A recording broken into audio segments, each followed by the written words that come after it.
बिस्मिल्लाहिर्रहमानिर्रहीम, अस्सलाम वालेकुम। मैं शाहिद सकलैन हूँ। आप मुझे मेरे यूट्यूब चैनल फेसबुक पेज पे देख रहे हैं। आज 21 फरवरी है और हफ्ते का दिन है, और आज की जो खबर मैं आपके साथ शेयर करने जा रहा हूँ ये आपको हिला के रख देगी। ये वाकया पेश आया एक पाकिस्तानी स्टूडेंट के साथ जो कि 21 साल लड़की थी, और ये वहाँ पे पढ़ने के लिए गई हुई थी।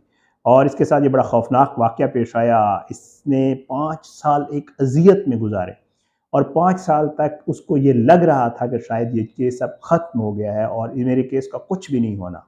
वो बहुत कुछ खो चुकी थी। मैं आपको चल के आगे तफ़सील बताता हूँ कि उस बेचारी के साथ हुआ क्या कुछ। लेकिन बिलाखिर ज़ाहिर बात है, वो हमारा वाला मुल्क में भी आजकल तो खैर नज़र आ रहा है। मैं आपके साथ बहुत सारी स्टोरीज़ शेयर करता रहता हूँ कि मुल्ज़मान पकड़े जाते हैं।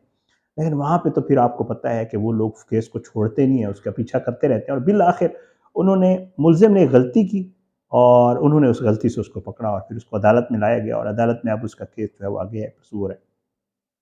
लेकिन बहुत ही खौफनाक कहानी है, मैं आपके साथ शेयर करूँगा कि पाकिस्तानी तालिबा के साथ हुआ क्या। तालिबा का नाम है जी नाफिया इकराम, इसका नाम है, और ये 21 साल तालिबा है। वाक़या है जनाब 17 मार्च सन 2021 का, और मकाम था एलमोंट, न्यूयॉर्क, और नासाउ काउंटी है वहाँ की। और ये जो लड़की है 21 साल नाफिया इकराम, ये जो है हॉफस्ट्रा यूनिवर्सिटी की तालिबा थी, और वहाँ पे ये तालीम हासिल कर रही थी। अच्छा, हुआ क्या? हुआ ये, ज़ाहिर है जैसे वहाँ पे बाहर से आना जाना होता है, तो मुझे थोड़ा याद है, मैंने इसके ऊपर ग़ालिबन एक वीडियो की थी, मेरी टाइमलाइन पे मौजूद है। ये लड़की यूँ ही अब घर आई, वापस कहीं बाहर से आ रही थी, उसकी सीसीटीवी फुटेज भी मौजूद है। सीसीटीवी फुटेज मुझे याद है, मैंने अपनी वीडियो में दिखाई भी थी, और अभी भी मैं इसके ऊपर थंबनेल के ऊपर या उस पे लगा दूँगा कि जी, यूँ ही ये गाड़ी से उतरी, गाड़ी से उतर के तो ये घर के दरवाजे की तरफ गई, तो पीछे से एक शख्स आया जिसने हुडी पहनी हुई थी। हुड जो हम सिंपल आम सर्दियों में यहाँ हमारे यहाँ यूज़ होती है, लड़के पहनते हैं। तो उसने जो है इस नाफे इकराम के पीछे से आया, और इस शख्स ने एक बॉटल निकाली, बॉटल में तेज़ाब था, और वो तेज़ाब जो है इसने सीधा इस नाफिया के चेहरे पे फेंक दिया। अब कुछ समझ नहीं आ रही थी इस बेचारी का जो है, इसने चीखना चिल्लाना शुरू कर दिया। ज़ाहिर बात है, आपको अंदाज़ा है कि जब किसी पे तेज़ाब फेंका जाता है तो उसकी क्या हालत होती है। बहरहाल इसको हॉस्पिटल ले जाया गया, और जो है इसके चेहरा जो है वो बुरी तरह झुलस गया जब इसको हॉस्पिटल ले जाया गया। इसकी आँखों की बीनाई भी मुतासिर हुई उससे, ज़ाहिर है मुँह के ऊपर सारा आया, तो इसका चेहरा बिल्कुल, इसकी जो है वो सारा फेस जो है इसकी जो है वो पहचानी भी नहीं जाती अभी भी, अगर आप उसकी वीडियोज़ देखें तो। और इसकी बिनाई मुतासिर हुई, चेहरे पर मुस्तकिल दाग पड़ गए, और सबसे बढ़कर जो है इसकी ज़हनी हालत जो है वो मुतासिर हुई, क्योंकि इसको बहुत बड़ा सदमा पहुँचा कि ये मेरे साथ क्या हो गया है। एक तो शिनाख्त चली गई, ज़ाहिर बात है, और दूसरा कि जिस्मानी ज़ख्म भी था, और इसके अलावा खौफ के साए में ज़िंदगी गुजारना, ये भी बहुत बड़ा मसला था। और अब भी जब उसको अदालत में पेश किया गया, तो अदालत में बात मैं सुन रहा था, तो वो कह रही थी कि जी, मैं अब भी, हालाँकि इस वाक़ये को बहुत अरसा हो गया, लेकिन मुझे अब भी ये खौफ होता है कि कहीं ऐसा ना हो मुझ के ऊपर कोई दूसरा हमला कर दे। और जो है मैं हमेशा जब भी कोई सफ़र कर रही थी, कहीं जा रही थी, तो मैं हमेशा पीछे मुड़ के देखती हूँ कि मैं जो है गैर महफूज़ हूँ। मुझे ये फ़ील होता है कि मैं कि मुझे कोई भी किसी वक़्त कुछ कह सकता है। बहरहाल जी, 5 साल इसको इंतज़ार करना पड़ा। पुलिस ने तहकीकात शुरू की, सीसीटीवी फुटेजेज़ इकट्ठी की गई, लेकिन सबसे जो अहम बात है वो ये पकड़ा कैसे गया, वो आपने सुनना है। बहरहाल जी, कोई गिरफ्तारी नहीं हुई, साल गुज़रते गए, और लग ये रहा था कि शायद ये केस जो है ये अब ठंडा पड़ गया है। लेकिन ज़ाहिर है नाफिया वो उम्मीद से रही, और साथ में जो है जो इदारे थे वो भी उसे उम्मीद दिलाते रहे कि आप फ़िक्र ना करें, आपके जो मुल्ज़मान हैं वो ज़रूर गिरफ्तार कर लेंगे। अचानक पेशरफ़्त होती है फरवरी सन 2026 में। अब ये मेरा वीडियो करने का मकसद ही यही है। एक पेशरफ़्त ये हुई कि तकरीबन 29 साला एक शख्स है जिसका नाम टेरियल कैम्पबेल है, उसको गिरफ्तार किया गया इस केस में। अब उनको कैसे पता चला यही शख्स था? बहरहाल जी, ये शख्स ब्रुकलिन में अपनी वालिदा के साथ रहता है, और वो फूलों की डिलीवरी का काम करता है। डिलीवरी बॉय है ये, फ्लावर्स वगैरह डिलीवरी करता है।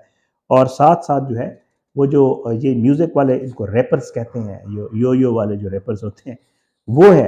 अच्छा, अब इसने शवाहिद इसके कैसे मिले, वो मैं आपके सामने चीज़ें रख देता हूँ, आप हैरान रहेंगे कि ये क्या हुआ।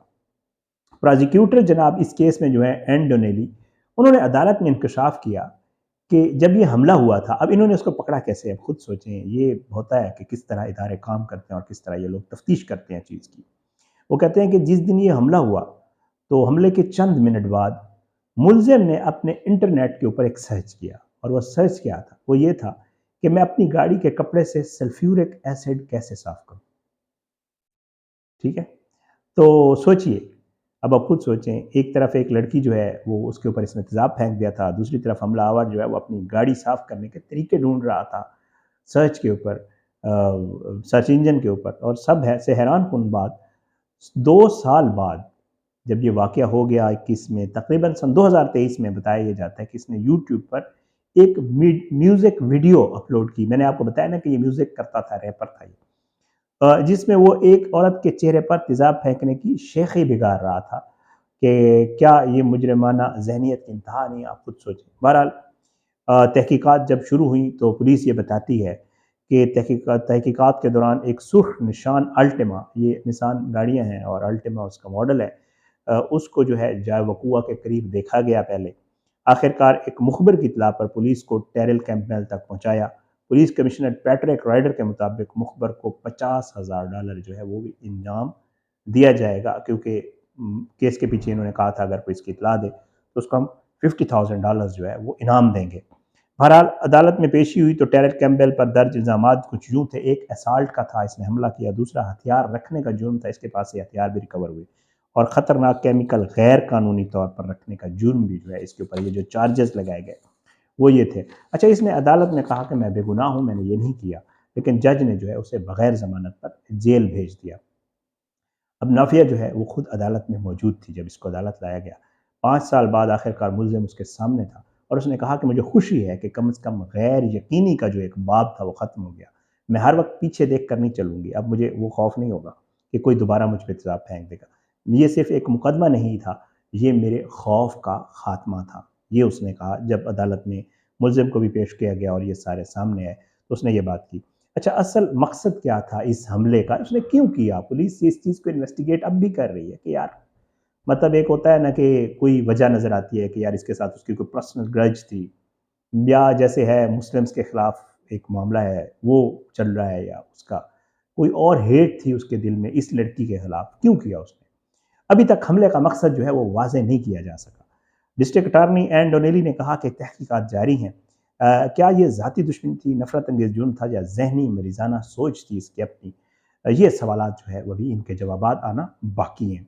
اور تیزاب حملہ آپ کو پتہ ہے کہ بہت بڑا خوفناک جرم ہے جو جسم تو جلاتا ہے لیکن ساتھ ساتھ انسان کو جو ٹراما ہوتا ہے اور باقی معاملات جو ہوتے ہیں، یا وہ جو اذیت ہوتی ہے جو اس کو بعد میں جو ہے پوری زندگی، کیونکہ آپ دیکھیے گا، آپ اس کے اوپر لکھیے گا تو اس لڑکی کی جو ہے وہ بھی اس کے جو فیس ہے اس کا مسئلہ ہے، تو وہ جو ہے یہ سارا کچھ چل رہا ہے. اور اس کے بعد جو ہے یہی اس کی اصل بہادری ہے. بہرحال یہ واقعہ جو ہے یہ ہمیں سوچنے پہ مجبور کرتا ہے کہ کیا سوشل میڈیا پر تشدد یا شیخی مارنا صرف الفاظ ہیں یا ایک مجرمانہ ذہن کی خاصی ہے؟ ہمیں ایسے مواد کے خلاف آواز اٹھانی چاہیے، ارد گرد مشکوک سرگرمیوں کی اطلاع دینی چاہیے، کیونکہ کبھی ایک اطلاع کسی کی زندگی جو ہے وہ بچا سکتی ہے. اور 5 سال بعد ایک انصاف کی کرن نظر آئی، مگر نفیسہ کے زخم جو ہے شاید زندگی بھر رہیں گے، جیسے میں آپ کو پہلے کہہ چکا ہوں. اور آپ کو پتہ ہے اکثر یہ جو میں ویڈیوز کرتا ہوں ان کا مقصد خبر دینا تو ضرور ہوتا ہے، لیکن یاد دلانا بھی ہے کہ اگر جو ہے انصاف نہ ملے، دیر ہو سکتی ہے لیکن انصاف عموماً مل بھی جاتا ہے. بہرحال آپ نافع کے لیے انصاف کی دعا کرتے رہیں کہ اللہ کرے اس کو انصاف ملے. اور میری ویڈیو کو آپ میں شکر گزار ہوں، آپ لوگ ویڈیوز کو لائک شیئر کرتے ہیں، فیڈ بیک دیتے ہیں، اور انشاءاللہ اگلی ویڈیوز میں مزید اس طرح کی کہانیوں کے ساتھ آپ کی خدمت میں ضرور پیش ہوں گے. اجازت دیں، انشاءاللہ اگلی ویڈیو میں ملاقات ضرور ہوگی، لیکن بشرط زندگی اپنی دعاؤں میں یاد رکھیے گا. پاکستان زندہ باد. اللہ حافظ.